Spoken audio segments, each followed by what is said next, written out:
Oh, hello, hello. Checking the sound for this thing. Hey everyone, it's Steven Schinder, one of the co-hosts of Yesshift, a podcast that I do with my dad, but this one it's another Stevenstallment episode, so just me for this one, but later today there will be one with me and my dad. So quick rundown. This episode right now will be a review of Geddy Lee's book, My Effin Life, as well as the book tour stop that I went to last night at the Orpheum Theatre. And then later tonight at 6 p.m. Pacific, Dad and I are going live to talk about the new John Wetton box set, An Extraordinary Life. So there you go. Tell me where you're all watching from. I have a lot to say about all this. It's quite exciting. But yeah, so as you can see, I'm wearing a Rush t-shirt. It's a Roll of the Bones shirt. Um, yeah, let me see if I can get the full thing in frame for the video real quick. Yeah, so yeah. 1991 album. Um, yeah, I got well, there was like some shirt talk at the event, not the other thing, shirt talk is what I said. Okay. So yeah, I'll talk about all that. And yeah, this was a really great book to read. Sorry, I'm just sharing this around to different groups. Gosh, I hate multitasking. um, But yeah, I've been a Rush fan. Obviously not as long as my dad because he's lived longer, But um, I've told this story before when I was like maybe 7 or 8 or whenever the Rush and Rio DVD came out.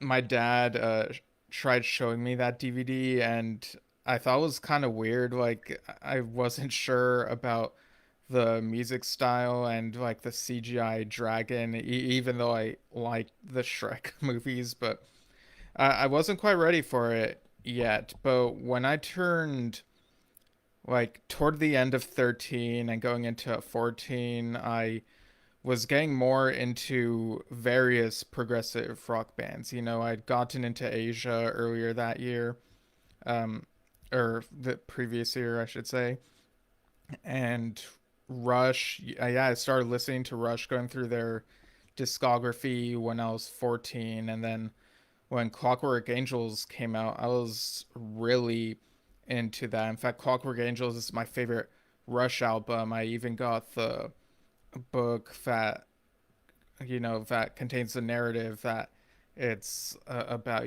that novel. It's a really great novel.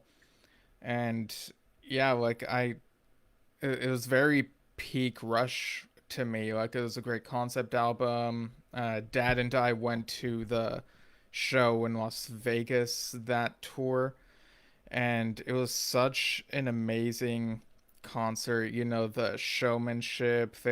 These guys knew how to put on a show, and they did such a great job having so much in their set list from different eras. And I remember at the end of that show, overhearing a couple people, one of them said, they play too much new shit now. And the other person's like, you should have seen them in 77 or whatever, silly stuff like that. It's like too much new stuff. Like, what? Like, that's. That's the dream, like new and old. I don't know, it was weird. It was interesting, I guess. Um, yeah, that was back in what 2012, I think that was. Um, and I may have, I don't remember if I was wearing the same shirt. Maybe I can pull up the picture. Let's see what comes up. And yeah, I am gonna talk about the book. I'm just pretty much like, doing a little recap thing here. Um, let's see. Gosh, this is like so difficult to find. Let's see.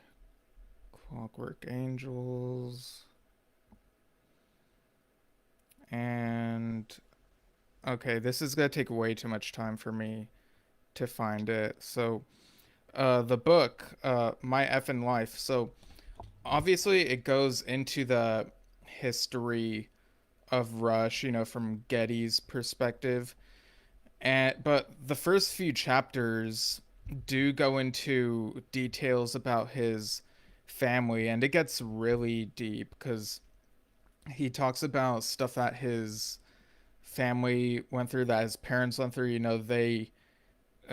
They were around during the Holocaust, and that was such, like, it's so indescribable, like all the pain that people suffered during that time. And so he goes deep into that in definitely in chapter 3. It's and the details, and he did a great job, relaying details from his family about that experience so that he could share it with other people, and it could be, like, set as a record, it put to record in this book.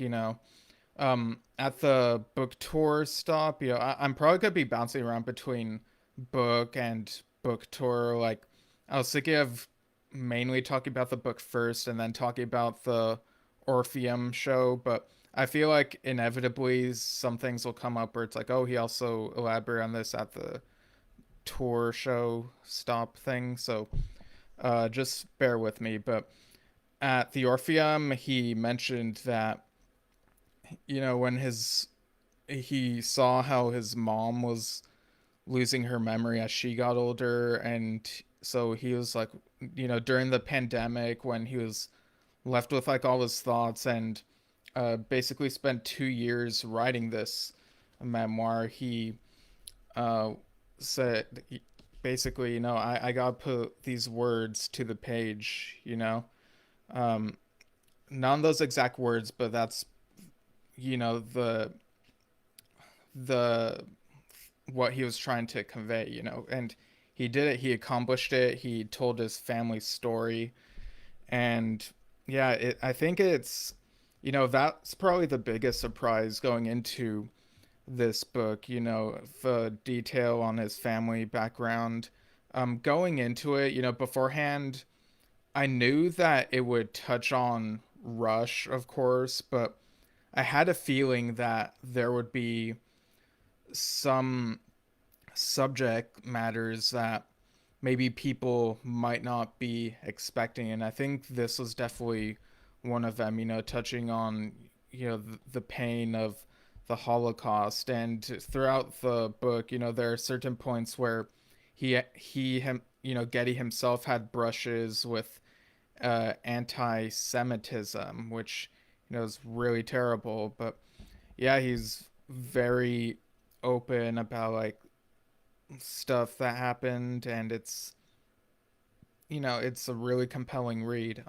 So people watching the video can see that I have the physical book, and it's great because it has footnotes, as well as full color and black and white photos and memorabilia and whatnot. But I listened to the audiobook. The audiobook is narrated by Geddy Lee, and it even includes two demos from, their outtakes from his solo album, My Favorite Headache. One of the songs is called Gone. The other one is I Am You Are. I remember at the show, I'm going to be referring to it as a show because it's just shorter than saying book tour stop. But he mentioned how the song Gone, it felt too soon to put that on his record. Like, so, like, in the wake of the stuff that happened with Neil, and the family tragedy he was experiencing. Gone is about people being gone too soon. So he shelved that, and he also shelved I Am You Are, but he listened to them.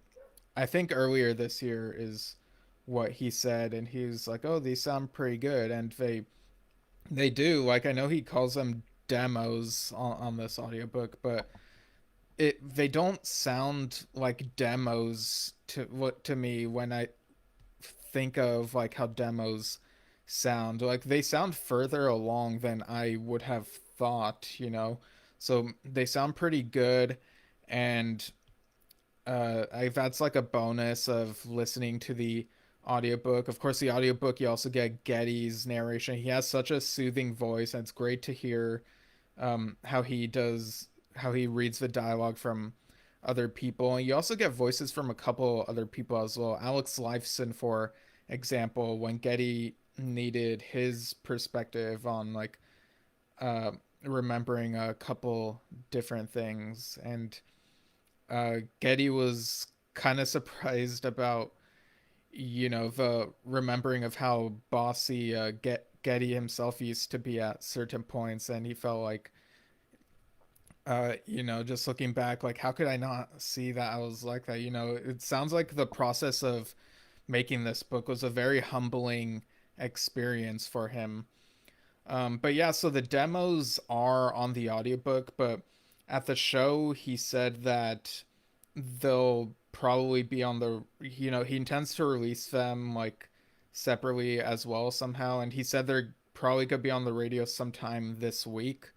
So I'm keeping an eye out on that, seeing like how that happens. I don't really tune into the radio anymore, but I'm sure there will be articles and whatnot that mention like, oh, these songs from Geddy Lee just dropped on the radio. People are talking about. So, very curious to see all the talk on that. I'm sure lots of people are gonna enjoy these two songs. They're really good. And yeah, so the audiobook was maybe 16, 17 hours long, but when you're listening to it, you just get so drawn in. There are some audiobooks where when I'm multitasking, I kind of split my attention between what I'm doing and what I'm listening to. But for this one, I was like really tuned in, like hanging on to pretty much every word. But I feel like it's worth it to get both the audiobook and the physical book because again, the physical book has the pictures and the footnotes. I don't think the footnotes were read in the audiobook. So, I think it's worth it to get both, you know. Um, and funny enough, when I went to the Orpheum, they were actually giving out free copies of the book, and like I didn't expect that. I ordered my copy ahead of time, but I got this extra one that they passed out, so I'm like, okay, so I'm gonna give that to dad as a gift, just so yeah. A little Hanukkah gift for him there. But yeah, the book is very, Getty is open about his beliefs, what he believes, and what he finds really tough to really buy into. And he also talks about his marriage and like a couple hurdles that were there along the way. And I think it's, stuff like that could be hard to talk about for some, but this really did feel very all encompassing. And whenever he talked about Rush albums, there were a couple times where there was friction there. And even in the early albums, he when he gets into his own music history, he talks about those early configurations of Rush, the different changes, bands and whatnot, and all the people involved. And then in those early Rush albums, you kind of remember like they didn't have 2112 just yet. So people weren't really sure, like, is Rush gonna make it? Are they? Like, I don't know. But um, Yeah, sorry, I need to do something real quick.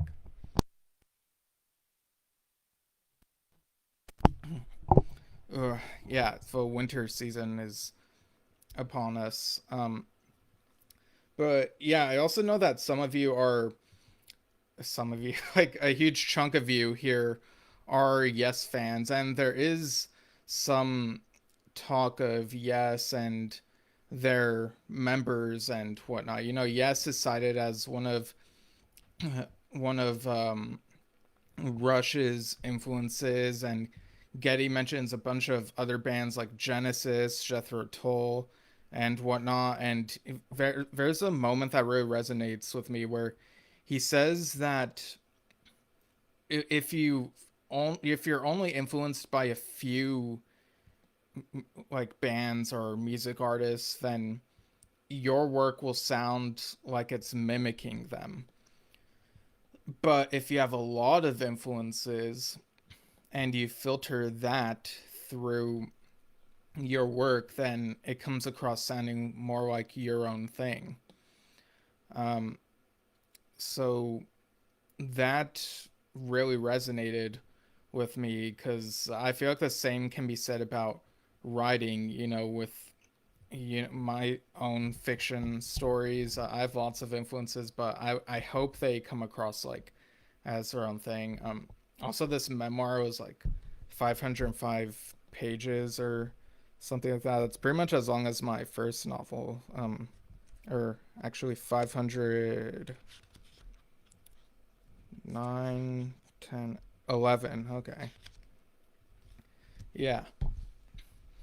And it's funny because, he talks about his influences and how, like, Fountain of Lamnith, they're looking at the idea of doing, like, concept stuff. He mentions Journey to the Center of the Earth, Rick Wakeman's album.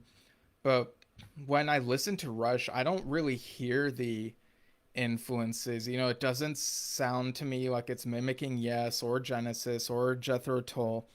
Um, Maybe I hear tiny bits of Zeppelin here and there, at least very early on, but um, yeah, like Rush just feels like its own thing, and I think that's a real testament to how they were able to evolve and how successful they were with their career.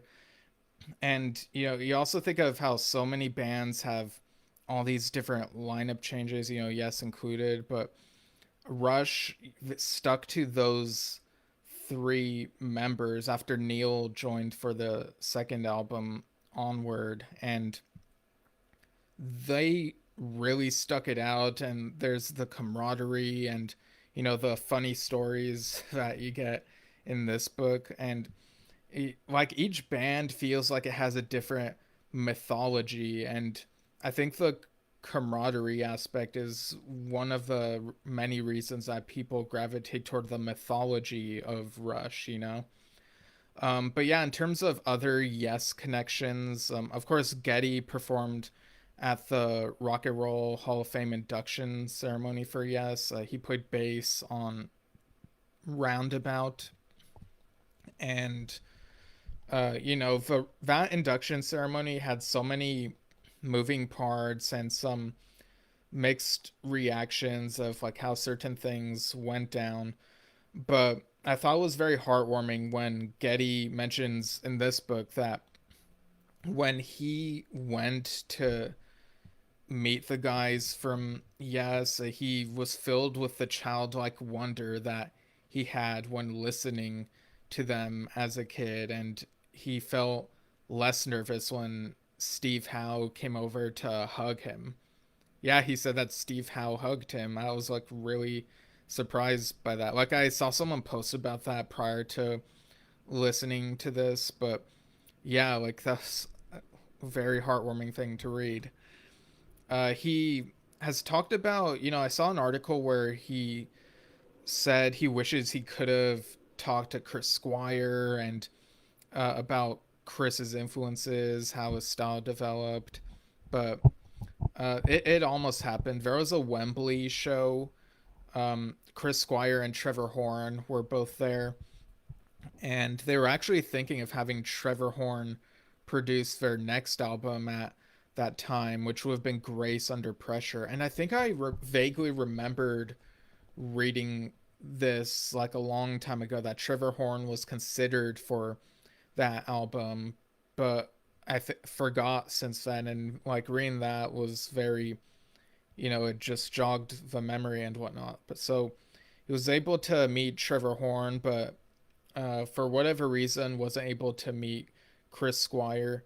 Um, Funnily enough, Trevor Horn asks him, "Have you asked other people what it's like to work with me?" Because, like, I guess Trevor Horn is aware of what other people have said about him, and so he wants people to know what they're getting into. So that was very generous of him to, like let the guys know that. So yeah, so that's another interesting little brush. There's a moment where Geddy talks about listening to Bruford's "Feels Good to Me" and being really impressed with Jeff Berlin's bass playing on there. He mentions Jeff Berlin being especially great on Joe Fraser or Fraser. And yeah, so seeing like all these familiar names and ties to Yes, as well as other bands, there's a nice Robert Plant anecdote, which Getty also mentioned at the show. Um, and, Taylor Hawkins, nice little anecdote in here as well. Um, the Taylor Hawkins, his passing really hit Getty hard as well, and just it was, I think, in the process of writing this book, even if I remember correctly. But yeah, I think he brought him up again at the show, if I remember correctly. I think he might have said something about Taylor Hawkins. But yeah, I mean, it just makes you think like these big artists, and even people who aren't artists, people who are gone too soon. It really makes you think. And in this book, you do see the effect of that has, even experiencing things secondhand and seeing what his good friend Neil was going through. Um, and yeah, just like the book really gets deep, and it gets, very emotional. Um, and like toward the end of Rush's career, the whole thing about retirement and that being kind of a scary thing, and then having to keep what was going on with Neil's health a secret, like that must have been a huge burden to bear. And the inner circle was loyal and kept it private, and it was like, it's this book really does have, you know, it goes through the ups and downs, and it's very much worth the read. Like there are so many nuggets that could be um, talked about for a really long time. Um, I see a comment from Dave Abruzzi's, or Abruzzi's. I hope I'm pronouncing it correctly, but it says, "I got to work with Trevor once. He definitely knows what he wants." Yeah. Um, so yeah, sorry, I'm just like looking at something real quick. So yeah, like definitely read this book. I know there's never really been, to my recollection, a memoir or autobiography that I didn't love, at least in recent memory, but this is definitely a very, very compelling stuff. It's stuff that makes you think. It's um like when he mentions free will, the song, people will interpret it fine, but some will use it as an excuse to live dangerously without common sense, and that's kind of annoying. It really makes you think of how the effects that songs can have on people, and some might misinterpret. And yeah, there's a lot of great stuff in here. Um, so yeah, I'm trying to think of like a good segue to like talk about the book tour, but Yeah, so I might, if I remember like other things worth bringing up from the book, I'll mention them as I describe the show. But yeah, went to the Orpheum Theater last night. Well, beforehand, I met up with a friend to have a drink at the Golden Gopher. It's this bar that was nearby, and she suggested the Gold Rush or one of the drinks there, and I was like, "Oh, that's perfect because I'm seeing Geddy Lee from Rush." That was a really fun time. The bar looks really nice, so people should check it out for themselves. So then I walked over to the Orpheum Theater, and the people in attendance were very social, and like I noticed that there were some people here and there who were strangers to each other and became fast friends. Obviously you have like all the different Rush t-shirts, but I did see someone wearing a shirt that said maybe, and it was in the Roger Dean Yes logo style, which I thought was really funny. um and one person, like at the end of the this whole thing, I know I'm kind of going out of order, like complimented my Roll the Bones shirt, and we he talked about how much he loved that album, and I was like, oh yeah, Clockwork Angels is my favorite album. I even saw the tour if that was the only time I saw them, and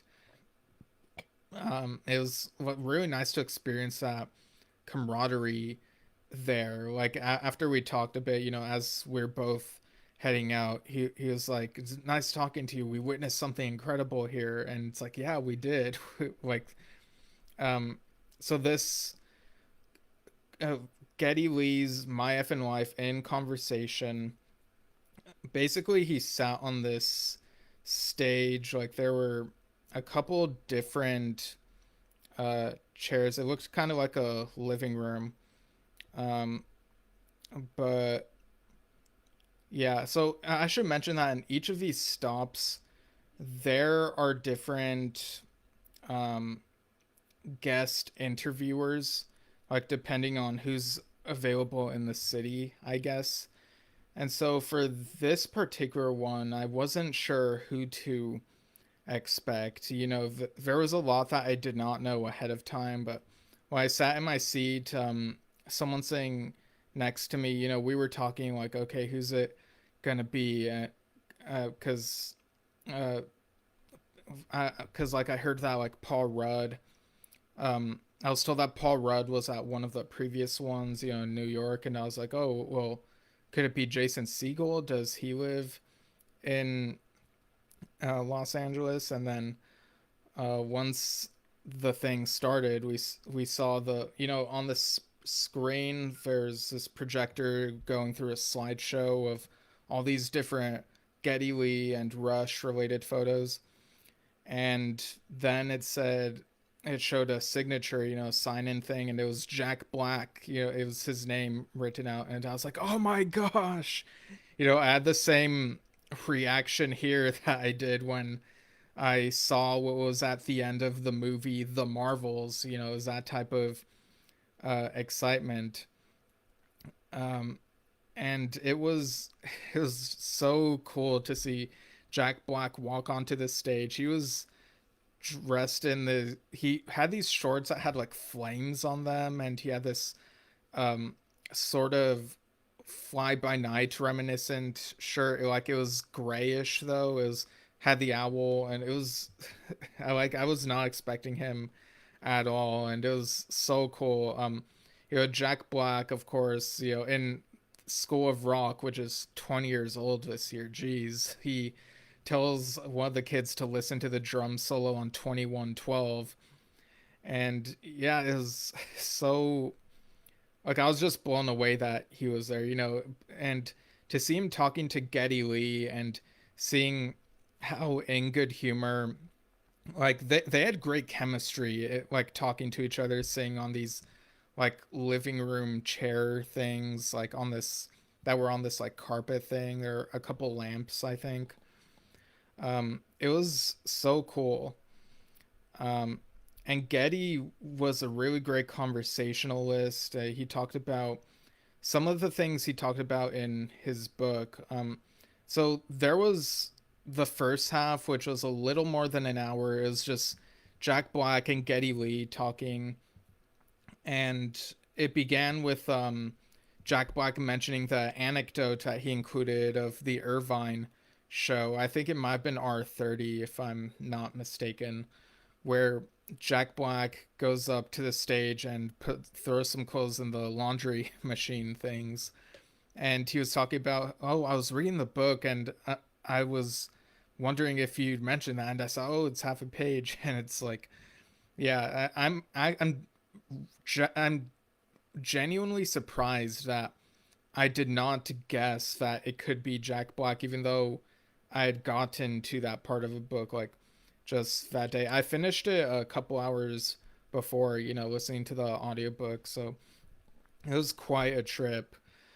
And they had a really cool conversation, and the second half was also about the same length. It was like people had sent in questions, I guess, questions from different fans, and there's some really neat nuggets there.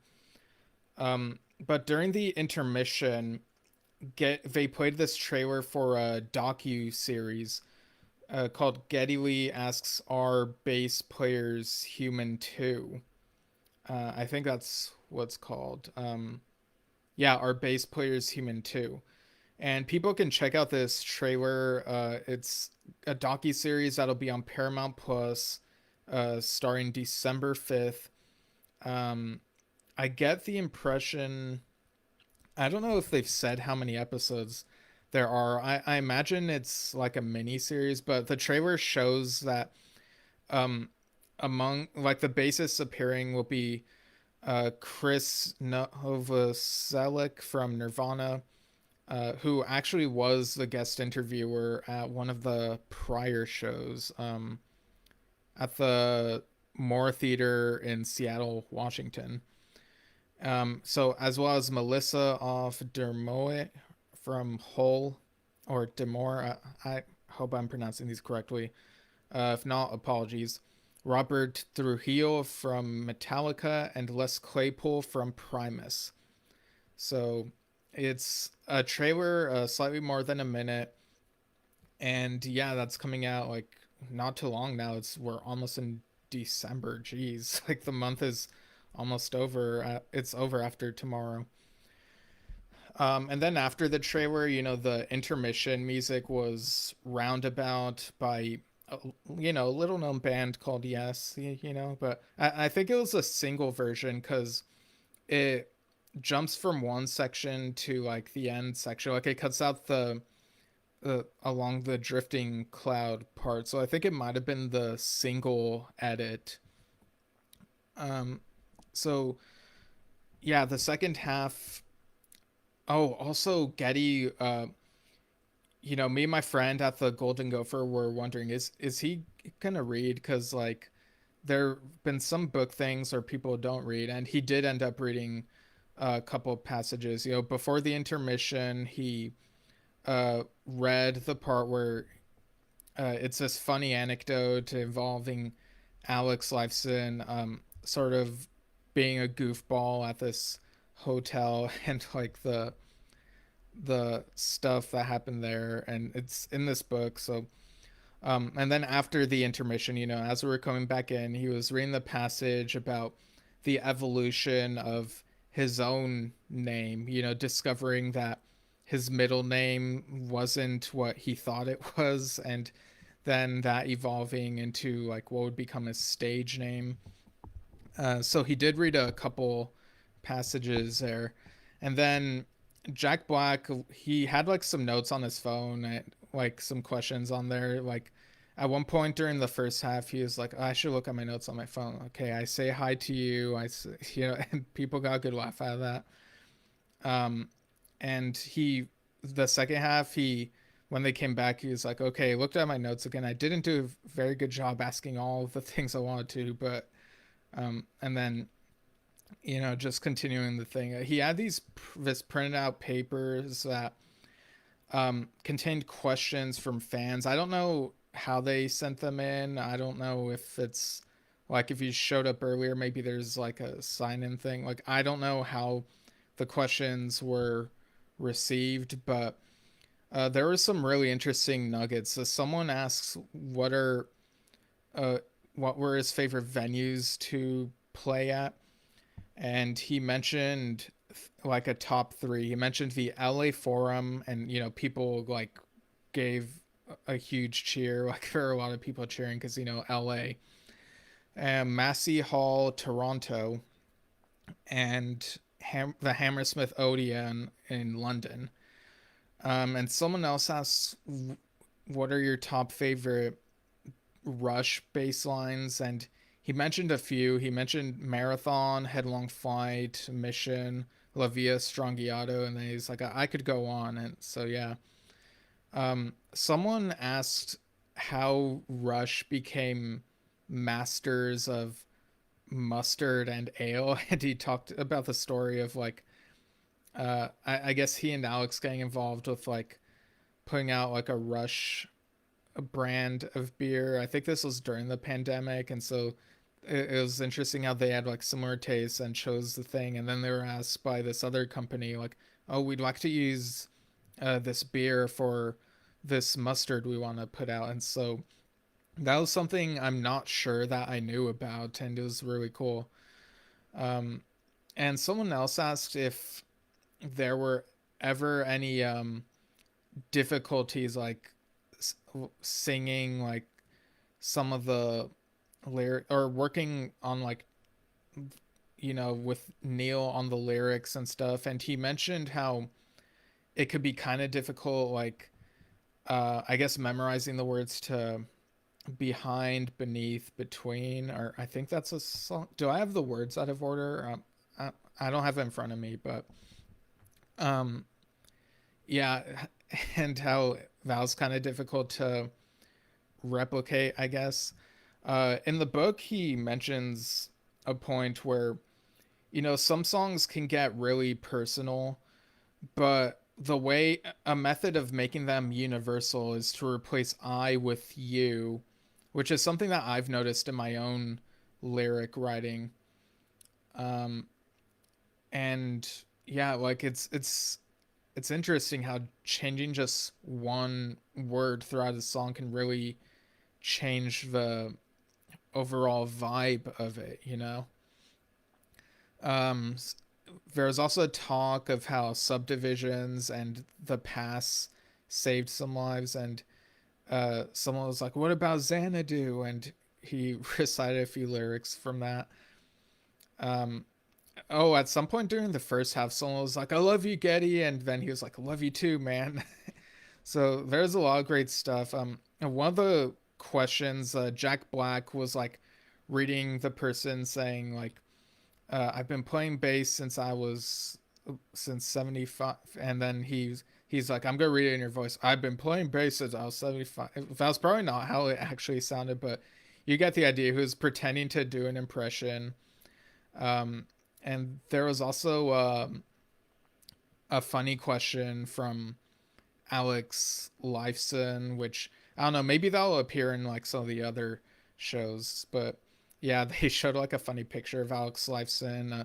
There was also a picture of Alex wearing a bag over his head with a drawing of a face on it, and Jack Black tried to replicate like the description in the book where so Jack Black tried pulling the top of his shirt over his head and his hands through the legs of his shorts and like dance around. It was like quite a sight. It was, yeah, but um yeah, this was such a great event. They also passed out these programs apparently at the beginning, and then like someone told me about it. I was like, wait, what? So during the intermission, I had to like look around. I found it, so I grabbed it, and it has like a couple tidbits that I feel like one of them did make it into the book, because I was reading this and I was like, oh, I feel like I read this in the book itself. Talking about how Neil wasn't very into the idea of miming in music videos, so would insist on playing live at the actual shoot. Um, and talking about American audiences being different from Canadian audiences. American audiences apparently are more rowdy and loud, and it talks about um, the first American friend they made, who they called Pate. And there's, let me just flip through this. Okay, so yeah, so there's like some really cool memorabilia stuff there. Some full color photos. Um, yeah, you got like writing there. This, yeah, and there was I started reading this like when I got back from the intermission. I'd had a few sips of beer and I was like reading the beginning of this where it says, let me just look at where it is. He says, I thought it would be fun to include a few anecdotes drawn from the original 1,200-page draft. Yes, you read that right. Of My Effin Life that I submitted to the publisher, but which obviously did not make the book. Otherwise, I would have had to name it Every Effin Detail. um, so when I read that part, coming back from the intermission, I was like, 1,200? That's not that long, is it? That's just maybe a couple pages, a few pages. And then as I was thinking it over, I realized, oh, in my head, I read it as 1,200 word draft instead of 1,200 page draft. So yeah, just a silly moment right there.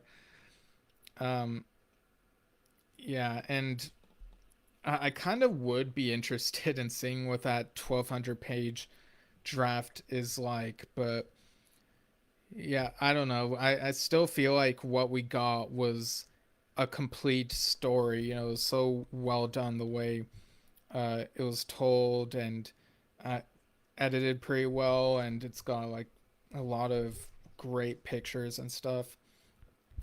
So yeah, I'm happy to have gotten the oh, there's like a picture at the back. The um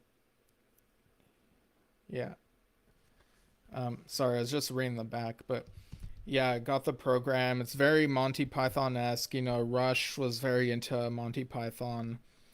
Um, so very fun addition to the collection. And yeah, I'm trying to remember if there's anything else. I guess I could read the list of some of the other guests that are confirmed to have interviewed Geddy at previous stops. So, like I mentioned, Paul Rudd, Beacon Theater, New York.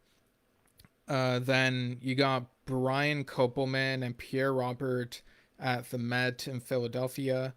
Eric McCormack, the theater at MGM National Harbor. And then Eric again with Jeff Edgers at the Orpheum Theater in Boston. Rob Tannenbaum and Donna Halper at the State Theater in Cleveland, Ohio.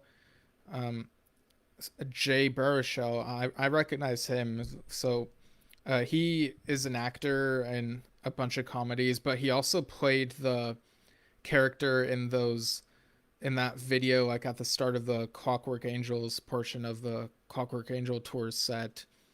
He was the guy with the glasses and the hat.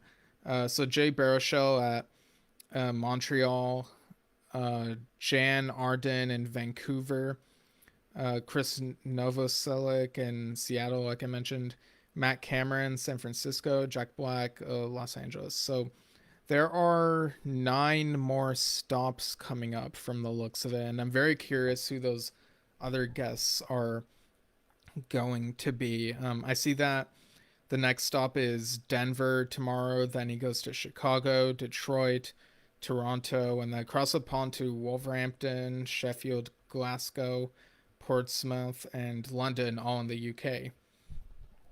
Um, I hope that there's a video version of this whole thing, but it's also like which show do you choose if there is a video, if you do put out a video version? Because all these different guest interviewers, like, surely they each have different approaches and ask different questions. It's like, I imagine at each different stop, you really do get a different experience. So I'm curious if there's anyone who's been to more than one of these and just, gone on the road. To me, I just get secondhand exhaustion thinking of going to multiple shows, but hey, there are some dedicated people there.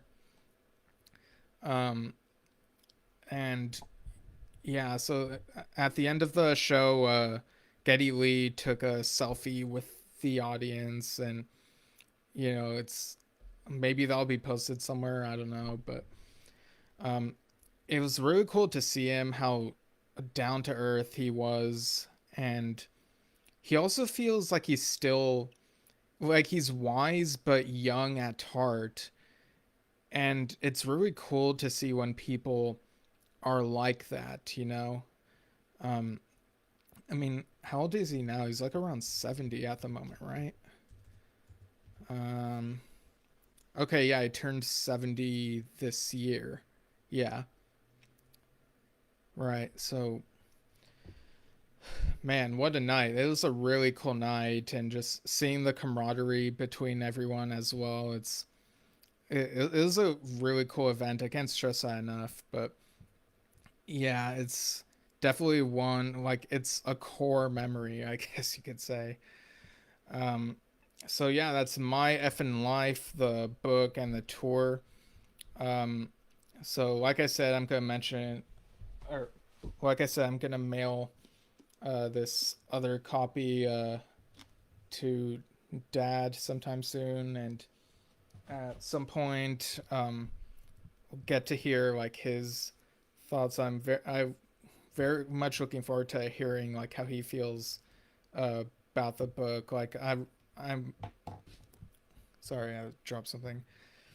Like as I was listening to the audiobook, I was thinking to myself, "Oh, Dad's gonna love this." So, um, like I know it's gonna be like it, a really great experience for a bunch of Rush fans to get to, and it's gonna get emotional at certain points, and it's very very um, comprehensive, I guess is the word. Like it's amazing like how much was packed into it when you consider how big the history is. So yeah, check out the book. If the book tour is still coming somewhere near you, see if you can catch it. It's well worth going to. And like I mentioned, Dad and I will go live at 6 p.m. Pacific. I guess that's 9 p.m. Eastern here on the Yesshift Facebook page to review the John Wetton box set An Extraordinary Life. And yeah, I'm sure there are like some details I wanted to mention, but um, are escaping me at the moment. But I feel like I've said like a lot of things about this book and the tour on here that I'm sure will convince people that like they need to check this out. So, um, yeah. So until next time, keep on rushing. Okay. So as soon as I clicked end live, like as soon as I stopped, immediately I remembered a few other details from the Geddy Lee book tour stop that I really wanted to mention. So during the Q&A portion in the second half, Geddy was asked about stuff like, have you ever, would you like to do any soundtrack work? And he's like, well, Alex has done a lot of soundtrack work for all these other things, but I'd like to try it. And he was also asked about would any Rush album, um, what was the question? Have they been ever been asked to put something on Broadway? And like the crowd went wild. Like people, I guess, would love to see Rush music on Broadway in some form. Maybe a concept thing, but he was like, I haven't been asked, but I'd be interested. And I think he was also asked about whether he could put like whether he'd be interested in something from Rush's catalog being adapted into a film. I think Jack Black may have suggested 2112, and people got excited, and I yelled out "Clockwork Angels," and then so he was talking. He was like, "We haven't been approached, but Neil always thought that Clockwork Angels would be interesting as a film." And someone sitting next to me, like tapping on the shoulder as if to say, "See, there's your Clockwork Angels." And so he was like, "I'd be interested." So it sounds like for these things, a film, a Broadway thing, um, more soundtrack work. It sounds like Geddy would be interested and in those things happening, but the people just need to ask. The people who can make these happen just need to like ask and try working out the deal, I guess, and that would be something really cool to see for the Rush fans. um, so yeah, that's pretty much it. Just some last minute things that I remembered, which I'll attach onto the other thing, so it's one thing. So uh, until next time, see you later, everyone.